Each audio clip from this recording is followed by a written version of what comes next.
Okay, this is another update video. This is like the fourth time trying to record this because I keep missing things and the battery died. So, yeah. Okay. Hopefully I don't, miss anything. Okay. I'm going to talk about the physical changes first, then everything else later. Okay. What's happened? Well, I can say that, this month, no, it's not this month, but the month before, last month, the pharmacy changed the manufacturer on my spironolactone, which it's this version, so the oval version, which now I've taken all three versions, the round tan, the round white, and the round oval. So I've taken all three versions, and I find that the round version seems to be working better.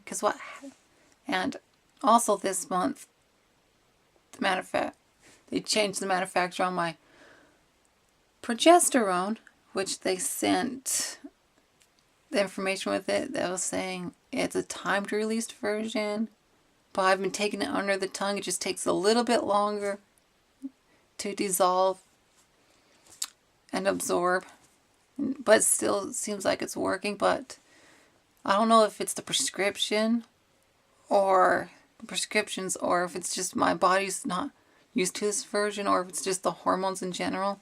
But this time of the month it's been a lot more mild, and what's happened is my breasts, okay, this is what was going on. My breasts, okay, I was having issues with my voice, and my breasts went down in size.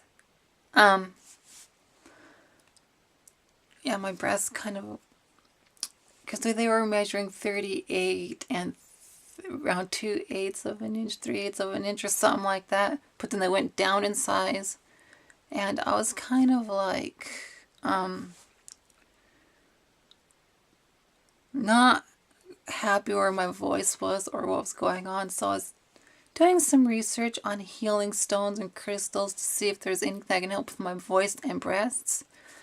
And as I was doing research, I found a website, I don't remember which one, but was talking about using stones for massaging. But then I was talking about the lymphatic system, and I can show you the massage they were saying, because what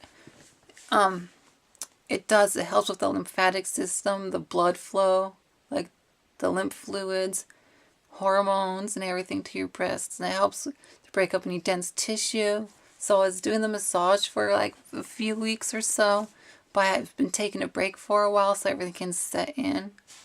So, okay, this is what they say to do. Because it's this spot right here. They say the massage in, like, I think it's clockwise. It's either clockwise or counterclockwise. But I just do it like this. It's like right here for 15 seconds. Then it's right here for 15 seconds. Then the nipple area up like for 15 seconds. Then you do the other side. But then when you go back to this side, you do a minute on each part. Then you go to this side, a minute on each part. And there's showing, there's like doing it with stones, like healing stones and stuff like that. But I just haven't been using the healing stones or anything for that. I've just been doing the massages with my hands, and it's actually helped my breasts to get back up and fuller and everything, and help the fluid in it. And they're much fuller and more fatted, and I noticed, and it's more bouncy and jiggly than they were before. And I'm almost used to that, because I haven't had my breasts actually like this. So I'm still not quite used to it, but almost 100% used to it now. And they feel so much better. I just wish, because I still want a cup size bigger. That's why I was doing the research, to see if there's any more things I can do to help. And I found that the best stone for me, like healing crystal, that helps, is my birthstone, the aquamarine. So I got a couple of them, because actually doing research because I was making a healing wand, and that's where all this was all coming together. So this is this. See if I have it up. Oh, I put it somewhere else. Okay. Yeah, I put it somewhere else, but I was using the stone, and I think it's helped with my voice. Because I've been more conscious of my voice now, and I noticed it has helped a little bit with my breasts. And because sometimes when I'm recording, if I don't raise my voice up higher than normal, it comes out deeper on the camera, and I'm not sure why. But, so, yeah, I think it's helping with my voice as well. So, this is what they kind of look like right now. Last I measured, they're 38 inches. You can kind of see that is how they look now. Yeah, that's how they look. And it's, yeah, permanently kind of like this, but they do fluctuate, because that's what they do, and hormones fluctuate. So, yeah, okay. That's what was going on here. So, yeah, other than that, there's only like a few other physical things, because my hormone cycle was like mild this time. Because of my time of the month and all that. I didn't gain much fat on my tummy area like I usually do. Yeah. And the other thing I can only think of is my facial hair. This spot right here is gone. I haven't had to shave down here for a long time. I noticed right here, the hairs here are really fine and thin, but the pigments come back through here, here, and some spots through here.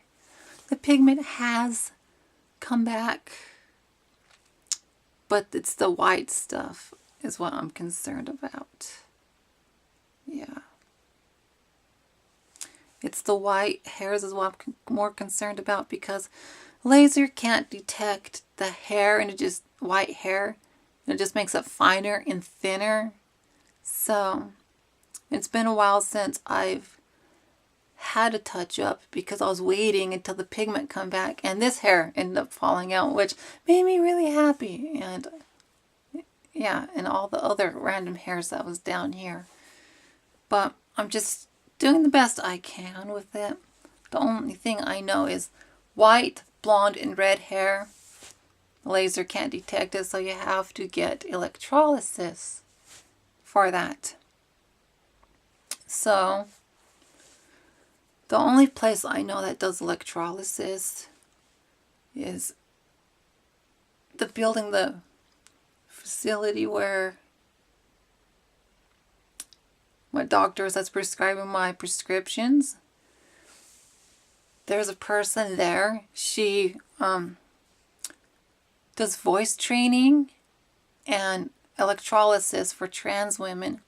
So it's like a win-win, because it's like you get the hormones here, you can get your voice training and electrolysis here. It's all in the same like building facility and everything. So it's like right there, all in one.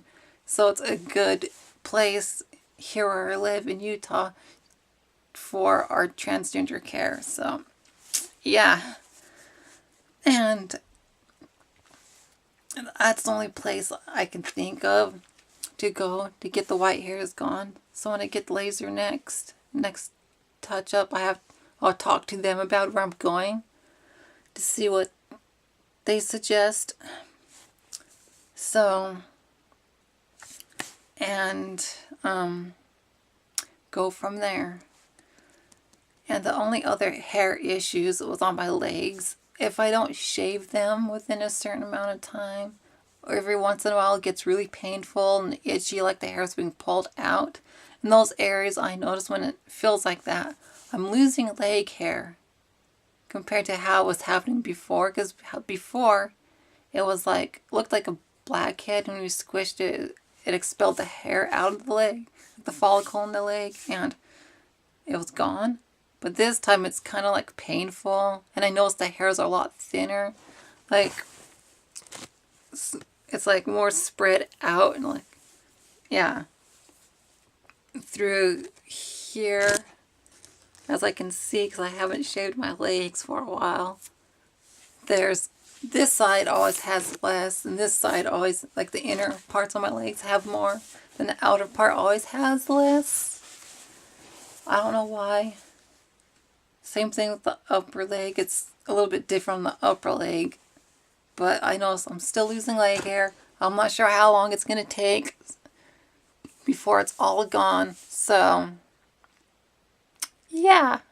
I just don't know how much longer it's going to take before but the longer it takes, it's going to be irritating. But the less hair, the less I have to shave on my legs.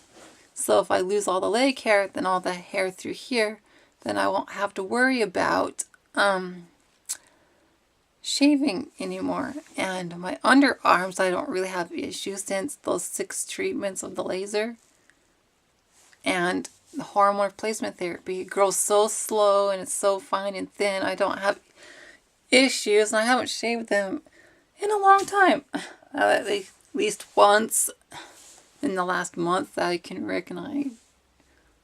I can remember and recognize it was about a month ago, around or so. Once this last month. Yeah. So I say that's good for me because it just makes everything so much easier. Don't have issues other than that. So yeah. Well, any other physical things I can think of? Not really. Yeah. I can't really think of much, but all I can say is yes, yes, yes. The only thing that's really coming to mind is I just want to mention, yes, us girls, trans women, have a time of the month hormone cycle. Because what I usually call it is hormonally time of the month because we don't bleed, but we go through everything else. So, like I've mentioned in my other videos in the past, we do have a time of the month. And I just want to mention this because all the haters out there and all the people who discriminate against us or try to put us down, it's like, and try to say that this doesn't happen. Yes, it's true. It happens.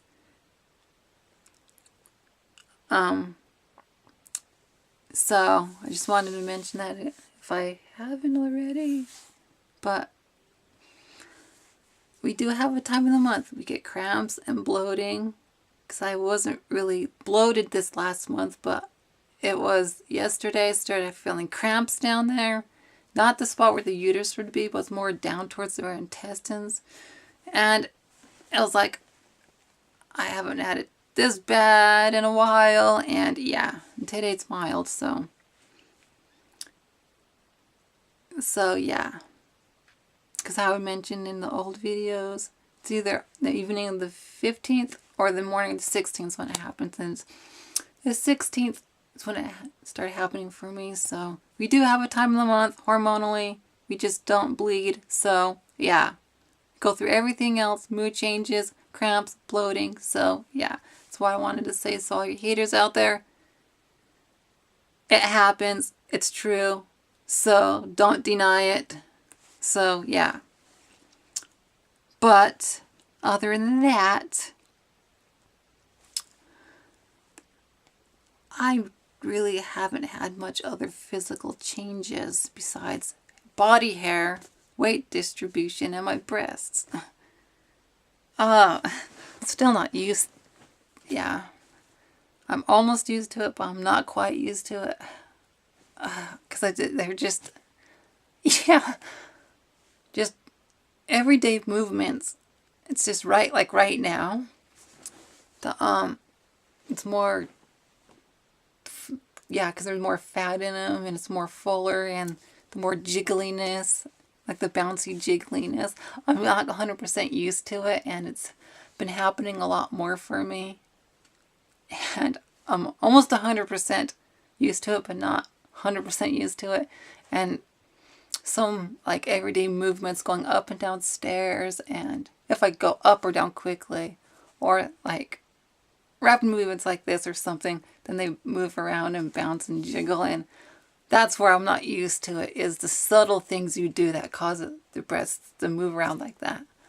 I'm not used to. So like right now they're doing it, so you probably don't notice, but I feel it, and yeah, I'm a lot happier and comfortable with them because of it. And they feel normal now. They actually feel normal since they started actually moving with my body like that, like right now. And it's just a different experience, and just trying to get used to it. So, yeah. Well, enough about them. Everything else in my life, what's been going on? Well, I'm trying to join a support group. Yeah, I'm trying to join a support group. Well, my therapist, she keeps mentioning it all the time, and I just, because my Asperger's disorder and social anxiety, I have a really, extreme hard time in situations where I have to talk to people. Yeah.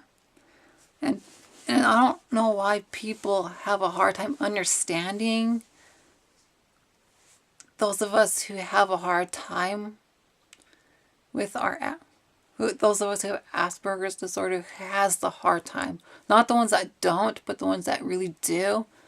Why people don't really understand what we're actually going through on a day-to-day basis and the struggles we go through.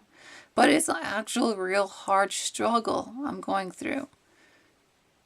Because these social situations where I have to socialize, like actually talk to people. That's why it's called social. Socializing with other people.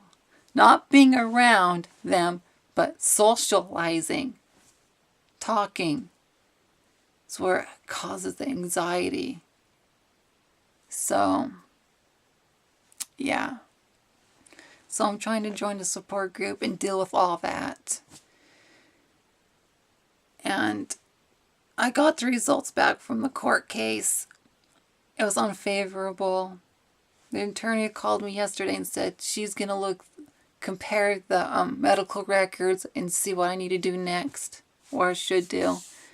But they're not open tomorrow, so I'm going to have to wait until when she calls back. So, see what goes on there. And one thing, I don't know if I ever mentioned this year in my videos, but towards the beginning of the year, I gathered up every single bit of my old guy clothes, like all of them. Separated it, put in bags, that my mom brought them off to a place to donate them to people that need them. So, there's only a few things I kept, like a hoodie and some jackets, and that's about it of the guy clothes, and my trip pants. That's about it of the guy clothes I actually saved. Still have one bag left. It's mostly like dress clothes, nice kind of stuff. My mom's gonna see if my cousin wants them.